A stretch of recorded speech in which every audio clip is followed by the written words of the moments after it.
dinukot kundi naglayas pa lang misis ni Camarines Norte Governor Edgardo Talyado. Natatakot na raw si Ginang Josie Talyado sa kanyang mister na anyay may kalaguyo. Nakatutok si Cara David.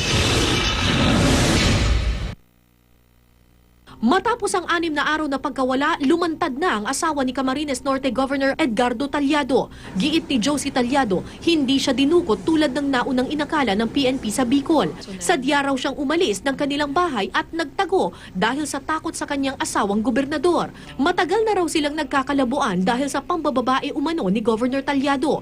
Pero lumala ang sitwasyon noong Miyerkules nang lumabas sa social media ang litrato ng kabit umano ni Governor Talyado. Si Mrs. Talyado raw ang pinaghinalaang nagpakalat ng litrato na labis na ikinagalit ng gobernador. Iba yung mukha na makikita mo sa kanya. At saka yung baril niya parati lang nasa side table. Pinagbantaan ka ba niya na... Hindi na kami. Wala namang bantang papatay. Lang alam ko lang gusto niya rin masira.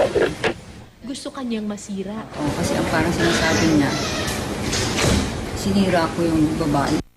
Pagkatapos doon, nakatanggap na raw siya ng mga banta sa kanyang seguridad. Kaya Biyernes ng umaga, nagdesisyon siyang magtago kasama ang kanyang aide. Sadyang iniwan niya ang kanyang personal na sasakyan para di raw sila masundan.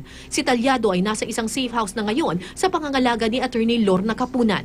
Humingi na siya ng barangay protection order para hindi makalapit sa kanya si Governor Talyado o mga tauhan nito. Hindi ka pwedeng lapitan, hindi ka pwedeng i-stalk, hindi pwedeng i-tap yung phone mo, hindi ka pwedeng tawagan Ng asawa mo. ng asawa mo.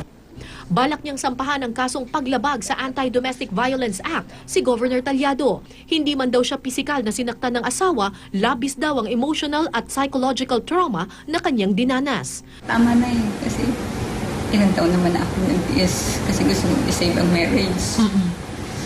May anak kami. May 2 na akong apo. Pero siguro hanggang doon na lang. Ayon naman sa abogado ni Governor Talyado, hindi raw alam ng gobernador na may ganitong pinagdadaanan ng kanyang asawa. Paluwas na raw ito sa Maynila para ayusin ang problema nilang mag-asawa. Hindi naman itinatanggi ng kampo ng gobernador na siya ang nasa litratong kumakalat. Ipinapakiusap lang po namin na please give the Talyado family a chance to heal and to remedy whatever na problema na nagkaroon sila bilang mag-asawa. Ang PNP po nakahandang asistihan si Mrs. Talyado bilang isang mamamayan kung siya po ay magsasampa ng kaukulang reklamo sa ating gobernador. Cara David, Nakatutok, 24 Oras.